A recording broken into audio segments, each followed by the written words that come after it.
لا إله إلا الله محمد رسول الله صلى الله عليه وعلى آله وصحبه وبارك وسلم.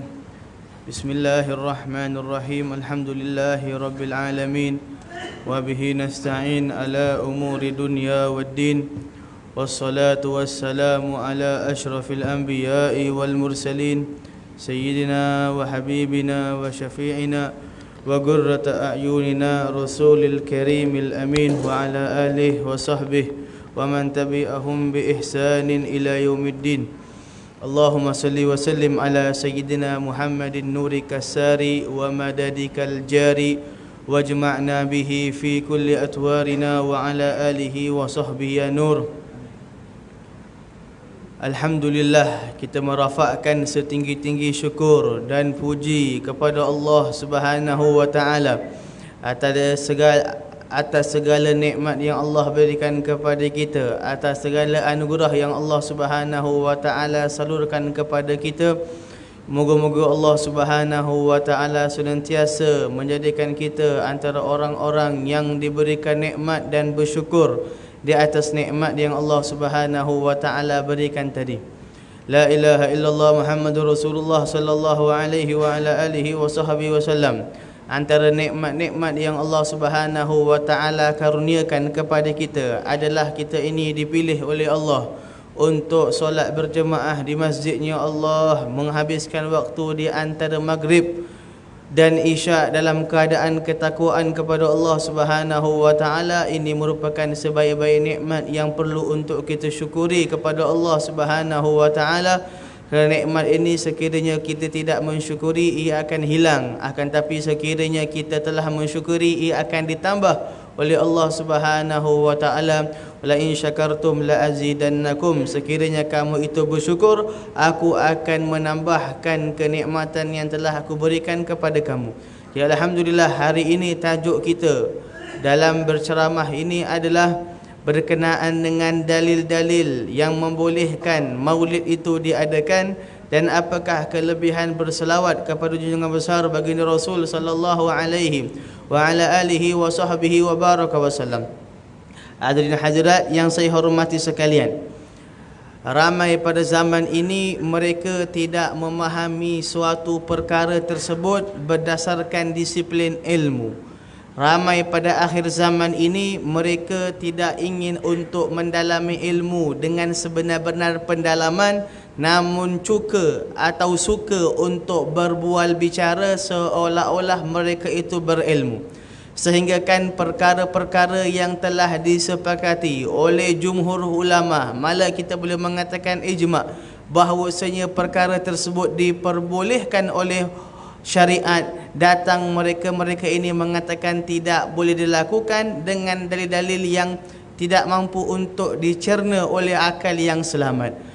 Antara perkara yang luar biasa atau perkara yang amat mengherankan yang digempar-gemporkan adalah bahawasanya menyambut kelahiran Rasulullah sallallahu alaihi wa ala alihi wasallam, atau kita menyambut akan maulid Nabi sallallahu alaihi wasallam dengan bermaulid atau marhaban, itu merupakan satu perkara yang kononnya ditegah oleh syariat, kerana tidak pernah dilakukan oleh Nabi Rasul sallallahu alaihi wa ala alihi wasallam. Jadi hari ini kita akan memperkupaskan satu persatu dalil yang nanti kita akan melihat bahwasanya Rasulullah sallallahu alaihi wa ala alihi wasallam sendiri yang meraihkan hari kelahirannya Rasulullah sallallahu alaihi wasallam. Allah Subhanahu wa taala berfirman, "Qul bi fadlillahi wa bi rahmatihi fabidzalika falyafrahu."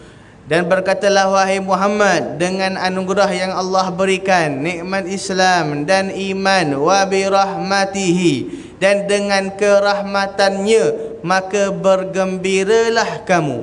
Para ulama mufassirun, antaranya Ibnu Abbas dan selainnya, Mereka menafsirkan bahawasanya kalimah wa bi rahmatihi, dengan rahmatnya itu merujuk atau kembali atau dituju kepada junjungan besar Nabi sallallahu alaihi wa ala alihi wasallam.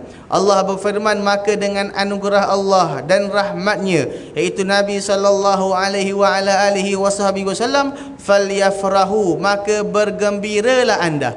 Maka buatlah satu perkara yang menggembirakan anda, atau gembira dengan Nabi sallallahu alaihi wa ala alihi wasallam. Penafsiran rahmat ini menuju kepada Nabi sallallahu alaihi wasallam diambil daripada ayat Quran, wa ma arsalnaka illa rahmatan lil alamin. Tidaklah kami mengutuskan engkau, wahai Nabi Muhammad sallallahu alaihi wa ala alihi wasallam, kecuali rahmat kepada sekalian alam. Bagaimana kita tidak bergembira dengan Nabi sallallahu alaihi wa ala alihi wasallam? Bagaimana kita tidak meraihkan Nabi Rasul sallallahu alaihi wa ala alihi wasallam, sedangkan yang mengajarkan kepada kita daripada A sampai Z tentang Allah, tentang syariat, tentang solat, tentang ikhlas, apa sahaja yang kita lakukan di muka bumi ini yang akan mendapatkan kebaikan dekat yaumul kiamah nanti, diajarkan, disumburkan daripada Rasulullah sallallahu alaihi wa ala alihi wasallam. Mana mungkin kita tidak meraihkan, menganugerahkan, memuliakan orang yang menjadi penyebab kepada kita mendapat pelbagai nikmat. Umat-umat lain, umat Nabi Musa semisalnya, dalam Al-Quran Al-Karim dikisahkan, sekiranya mereka itu ingin untuk bertaubat kepada Allah, hendaklah untuk mereka membunuh dirinya mereka.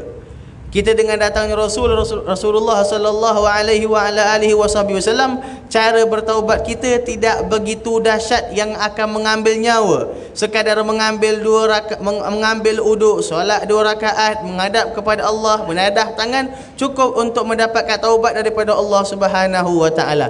Yang memberikan kepada kita keringanan yang mudah dengan pahala yang banyak ini, siapa kalau bukan Rasulullah sallallahu alaihi wa ala alihi wasallam. Kalau kita berbicara tentang kerahmatan yang Nabi bawa dan diberikan kepada umatnya sangat-sangat banyak, maka tidak timbul permasalahan kenapa perlu untuk kita meraihkan Nabi Rasul sallallahu alaihi wa ala alihi wasallam. Malah lebih daripada itu, Nabi Rasulullah sallallahu alaihi wasallam sendiri yang telah memuliakan hari kelahirannya. Nabi Rasulullah sallallahu alaihi wasallam sendiri yang telah menyambut maulidnya. Nabi Rasulullah sallallahu alaihi wasallam sendiri yang telah menunjukkan contoh bagaimana ingin untuk menyambut kelahiran Nabi Rasul sallallahu alaihi wasallam. Ditanya oleh para sahabat, hadis ini dalam riwayat Imam Muslim. Ditanya, wahai Rasulullah, kenapakah kami melihat engkau ini sering berpuasa pada hari Isnin? Setiap hari Isnin engkau berpuasa. Setiap hari Isnin engkau berpuasa. Apakah sebab dia Rasul? Wahai Rasulullah sallallahu alaihi wasallam. Maka dijawab oleh Nabi Rasul sallallahu alaihi wasallam, "Dzalika yaumu wulidtu wa yauma uhiya ilaihi." Aku sering berpuasa pada hari Isnin untuk aku meraihkan. Meraihkan apa ya Nabi Rasul sallallahu alaihi wasallam? Meraihkan kerana itu merupakan hari aku dilahirkan dan itu merupakan hari aku diberikan anugerah wahyu oleh Allah kepada aku. Nabi mengajarkan kepada kita untuk kita menyambut kenikmatan yang Allah berikan kepada kita. Nabi mengajarkan kepada kita untuk kita meraihkan anugerah, kenikmatan, keistimewaan yang Allah telah berikan kepada kita, dan Nabi meraihkannya dengan berpuasa pada hari tersebut. Ini Rasulullah sallallahu alaihi wasallam sendiri menyambut kelahiran Nabi sallallahu alaihi wasallam sendiri. Bagaimana kita boleh mengatakan Nabi tidak melakukan, kita melakukan perkara yang baru? Jadi hadirat yang saya hormati sekalian, menyambut perayaan Maulid ini dah ada daripada zaman dahulu, hanya sahaja perbuatannya, caranya, kaifiahnya, kaedahnya yang berbeza. La ilaha illallah. Namun dalam hadis ini Nabi memberitahu kepada kita satu teguran yang perlu untuk kita mengambil berat. Nabi tidak melarang untuk kita meraihkan hari-hari yang kita rasa mulia.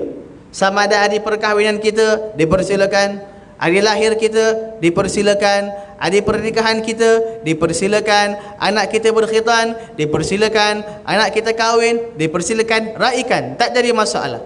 Akan tapi Nabi telah mengajar kepada kita bagaimanakah bentuk cara untuk kita meraihkan hari-hari yang mulia seperti ini supaya perkara tersebut kekal diberkati oleh Allah Subhanahu wa taala.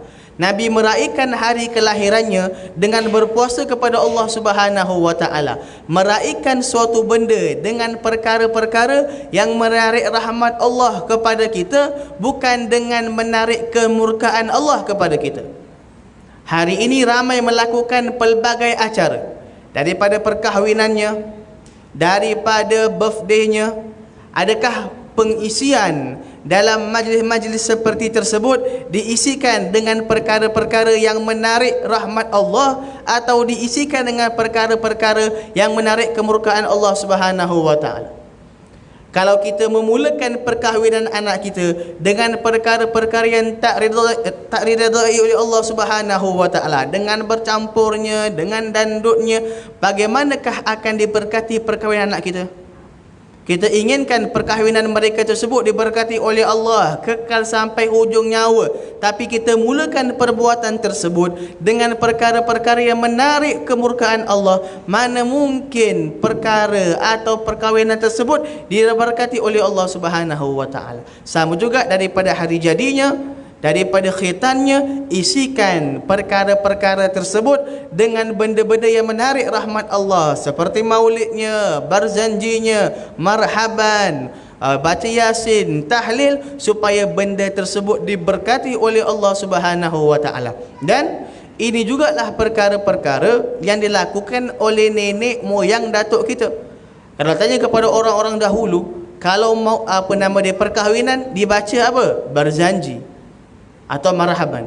Kalau anak sunat, baca apa? Barzanji atau marhaban. Kalau kahwin apa? Barzanji. Dimulakan suatu perbuatan, suatu majlis dengan benda-benda menarik rahmat Allah seperti maulid, barzanji, marhaban, supaya keberkatan tersebut ada pada tempat tersebut dan juga pada tujuan majlis tersebut diasaskan. Secara khulasahnya, Nabi SAW sendiri yang meraihkan kelahiran Nabi Rasul SAW dengan berpuasa pada setiap hari Isnin.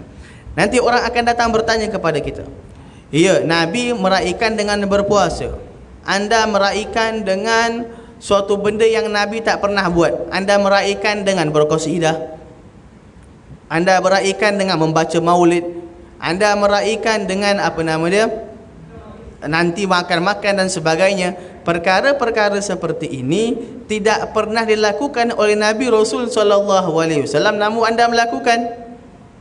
Bukankah ini perkara yang ditegah? Kullu bid'atin dhalalah wa kullu dhalalah finnar. Nabi mengatakan setiap bid'ah itu adalah bid'ah yang sesat, dan setiap benda yang sesat masuk dalam api neraka. Jadi kamu melakukan suatu benda yang Nabi tak pernah melakukan. Kita mengatakan kepada orang-orang yang sedemikian, anda nak memahami suatu masalah atau hukum bukan berdasarkan satu hadis. Anda nak memahami suatu perkara secara syumul, bagaimanakah para ulama menatijahkan, mentuntaskan permasalahan tersebut. Dalam hadis riwayat Imam Muslim, Nabi bersabda, man sanna fil islami sunnatan hasanan falahu ajru mislu man fa'alahu bihi ila yaumil qiyamah. Barang siapa yang melakukan suatu perkara yang baru, man sanna fil islami sunnatan hasanah, barang siapa yang melakukan suatu perkara yang baru, yang bagus, apabila orang lain melakukan perkara tersebut, orang tu pun mendapat pahala, dan dia juga akan mendapat pahala pada dirinya sendiri. Jadi Imam Al-Nawawi dalam syarah Muslim ketika mendatangkan hadis ini, beliau mengatakan ini hadis dia mengkhususkan keumuman lafaz dalam hadis yang awal tadi. Setiap bid'ah yang baru itu adalah sesat, yang sesat masuk neraka. Kata Imam Nawawi, hadis riwayat Muslim ini mengkhususkan, bermakna ada bid'ah yang dinamakan sesat, ada bid'ah yang dinamakan tidak sesat. Bagaimana kita nak mengetahui ini bid'ah yang baru ini sesat dan ini bid'ah tidak sesat? Imam Asy-Syafi'i rahimahumullahu ta'ala telah memberikan kepada kita satu kaedah yang sangat jelas.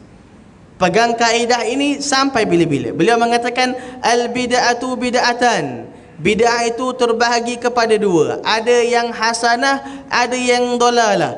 Faman wafaqa kitabi wa sunnah fahuwa hasanah.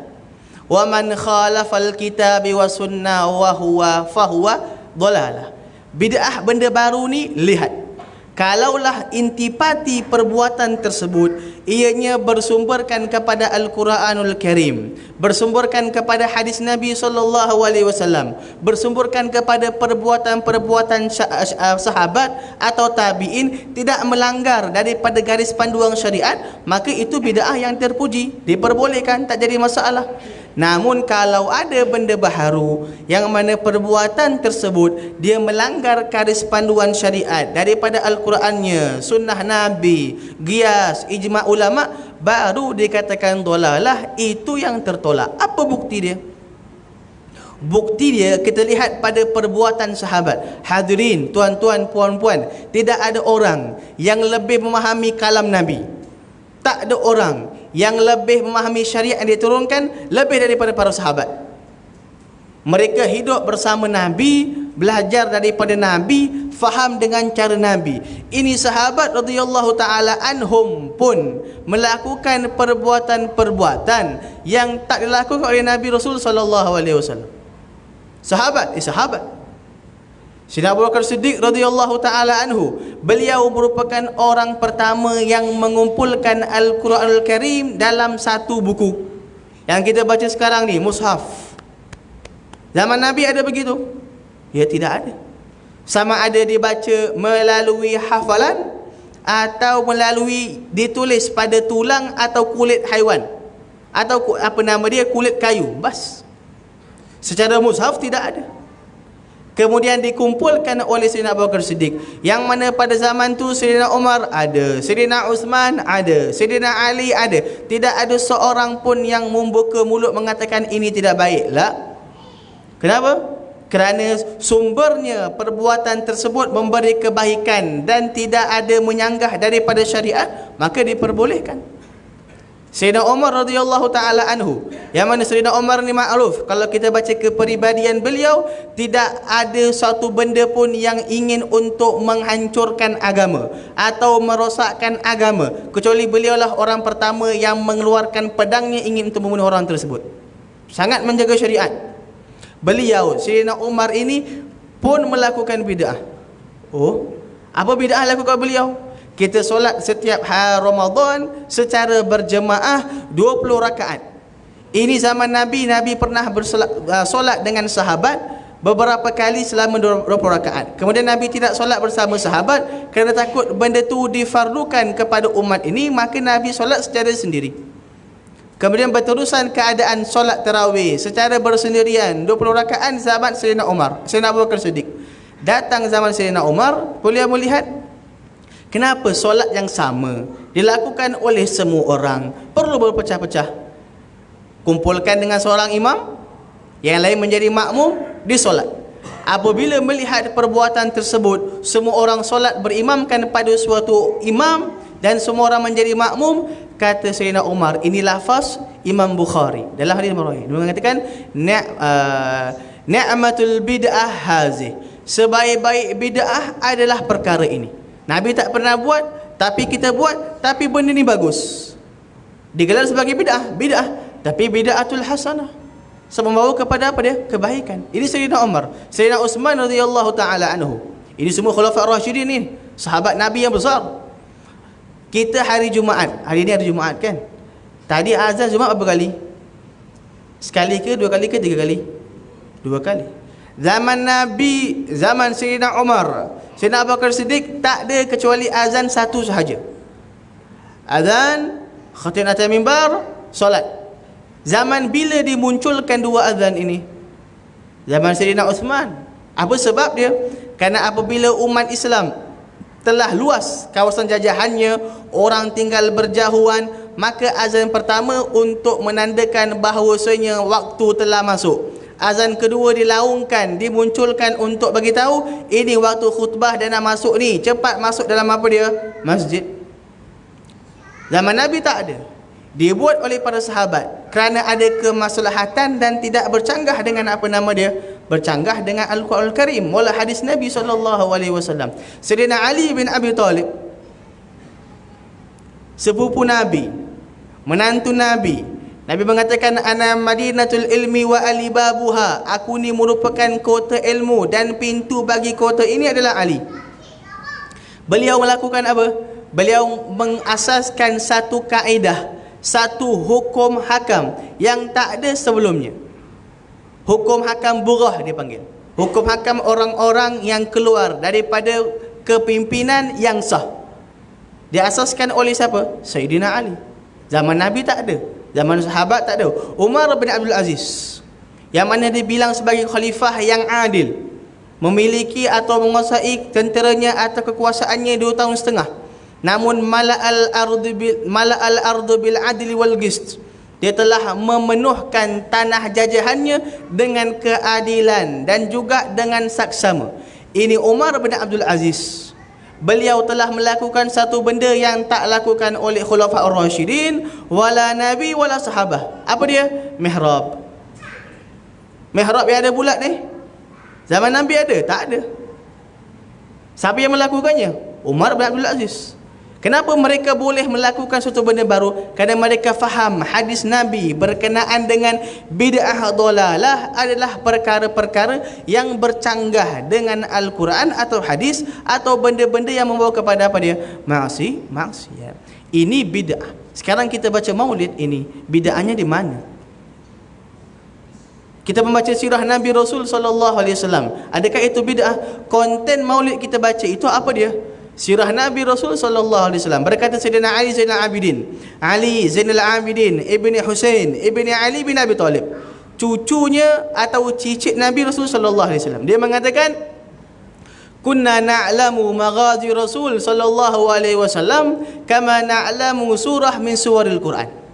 Dulu kami mengetahui tentang kisah peperangan Nabi, tentang sirah Nabi Rasul SAW seperti mana kami mengetahui tentang surah daripada surah Al-Quran. Baca Fatihah macam mana? Lancar, tahu, hafal. Seperti itu kami diajarkan oleh datuk kami, oleh ayah kami, oleh ulama kami tentang sirah Nabi Rasul SAW. Berkata Muhammad ibn Sa'ad bin Abi Waqqas.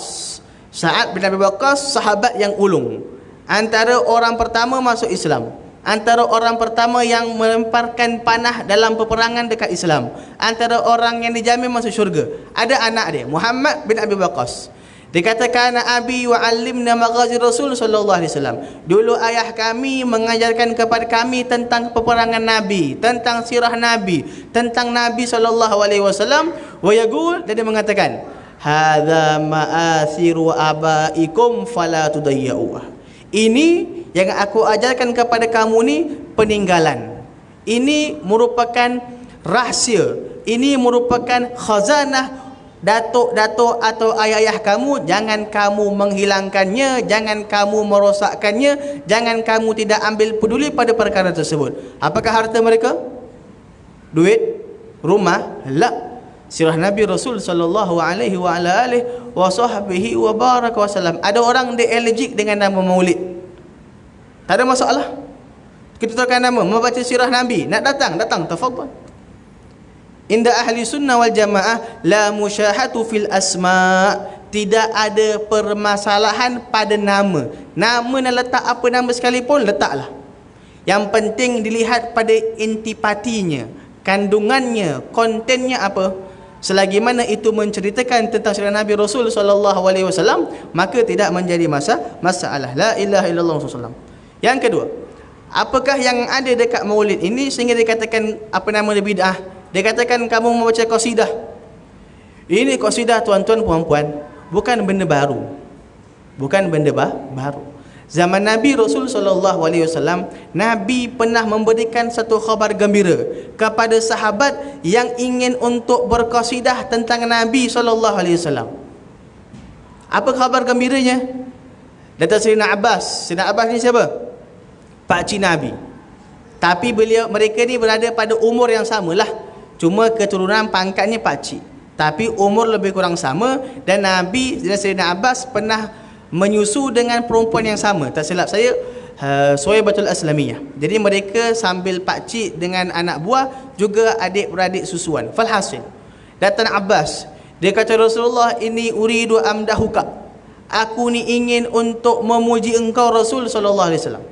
Nabi kata, lakukan, lam yafdulillahu fak, pujilah aku, Allah tidak akan menanggalkan gigimu, Allah tidak akan menghilangkan gigimu. Bermakna gigimu tidak akan jatuh.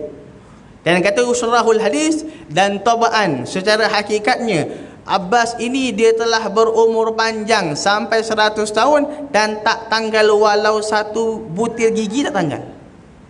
Berkat doa siapa? Nabi. Sebab apa? Nak memuji kepada Nabi SAW. Antara qasidahnya, anta lamma wulita asyraqatil ardu wal adwaru ardu wada'at binurikal ufuku. Engkau ketika lahir Rasul SAW telah bersinarlah bumi ini dengan cahaya-cahaya di selerian tempat. Wa nahnu fi zalika diya'i wa fin nuri wa subli rusyudi nahtadiku. Dan kami ini mendapat hidayah berkat daripada cahaya yang kau datang wahai Rasul SAW. Ini siapa qasidah ni? Sahabat. Di hadapan siapa? Rasulullah. Rasulullah buat apa? Bid'ah ini tak boleh buat, haram. La. Nabi kata Allah tidak akan menanggalkan gigimu. Seorang lagi, Hasan bin Sabit.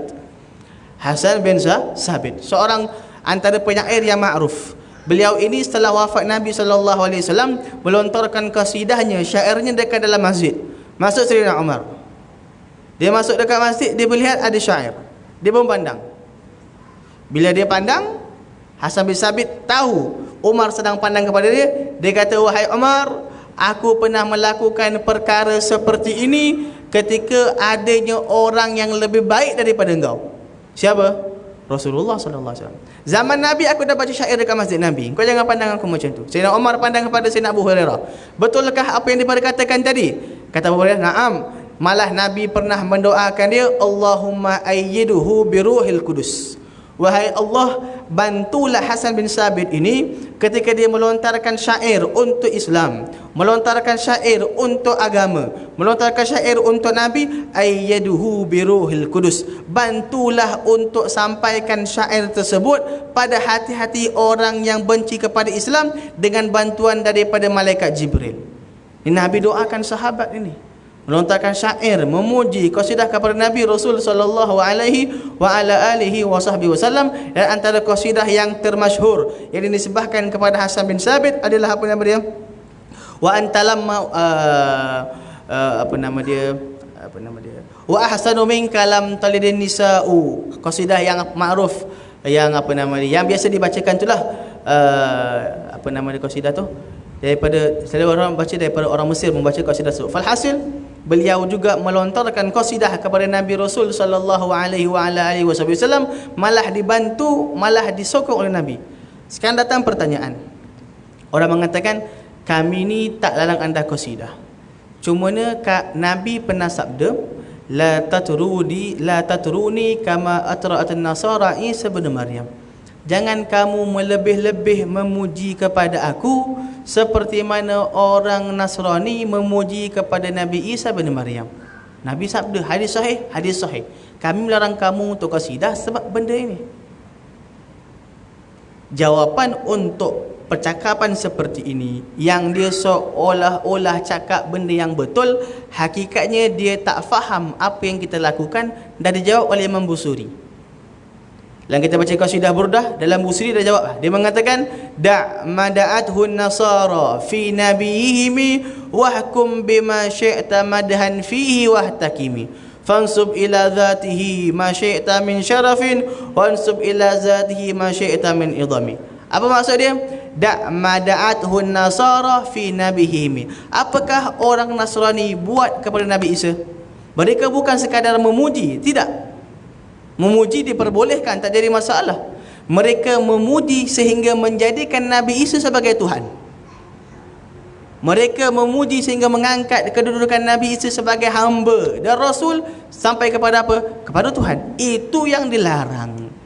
Jadi tinggalkan apa yang dilakukan oleh orang Nasrani, kemudian pujilah kamu kepada Rasulullah seperti mana kamu ingin puji. Jadi tidak ada masalah memuji kepada Nabi Rasul sallallahu alaihi wasallam, tapi dalam had sehingga tidak mengangkat Nabi sebagai Tuhan.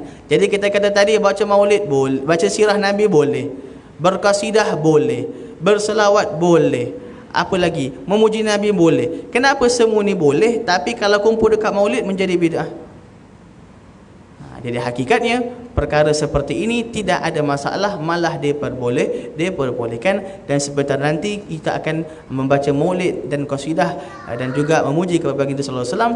Dan antara kelebihan dalam kita berqasidah ini adalah turunnya rahmat Allah Subhanahu wa taala. Rahmat Allah, hadirin, kalau kita mendapat satu rahmat Allah, kata ulama, satu rahmat Allah kita mendapat, khalas, cukup untuk mempermudahkan seorang itu untuk masuk ke dalam syurga. Sedangkan ketika mana kita berselawat kepada Nabi Rasul sallallahu alaihi wasallam, dia katakan satu selawat akan diturunkan 10 rahmat daripada Allah, dia ampunkan 10 dosa, dia angkat 10 darajat. Ini hadis riwayat Imam Nasa'i.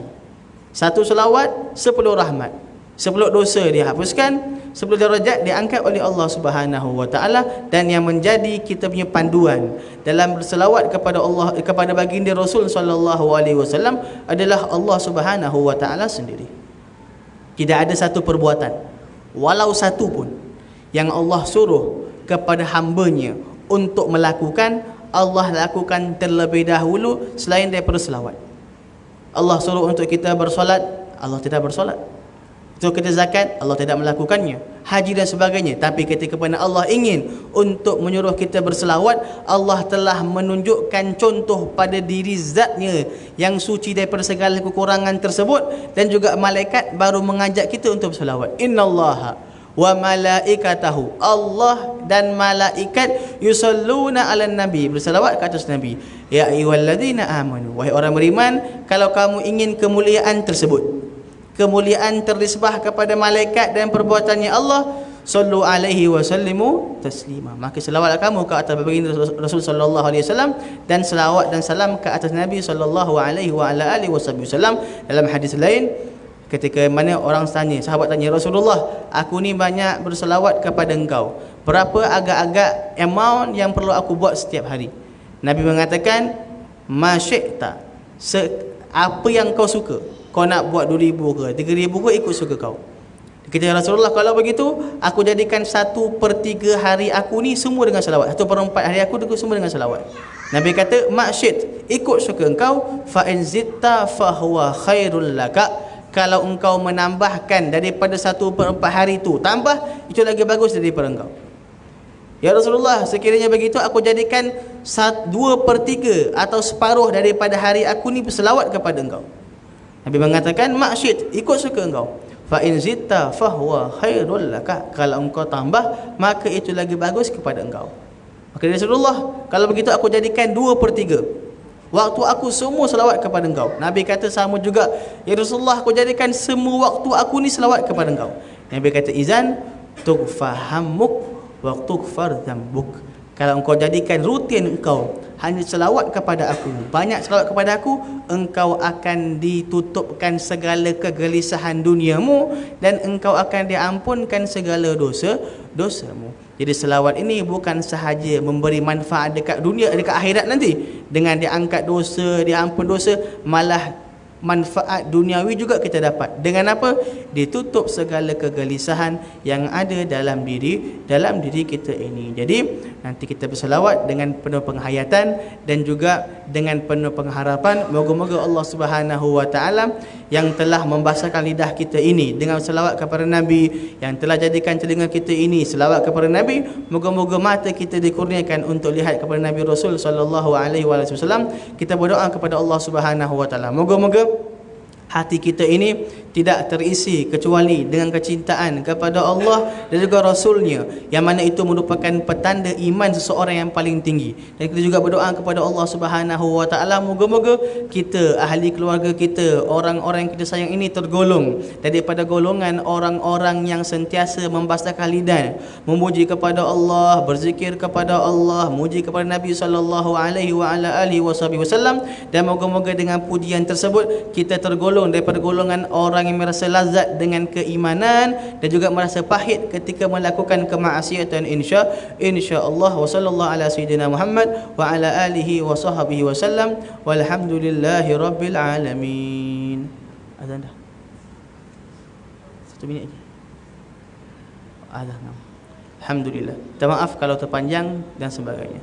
Assalamualaikum warahmatullahi taala wabarakatuh.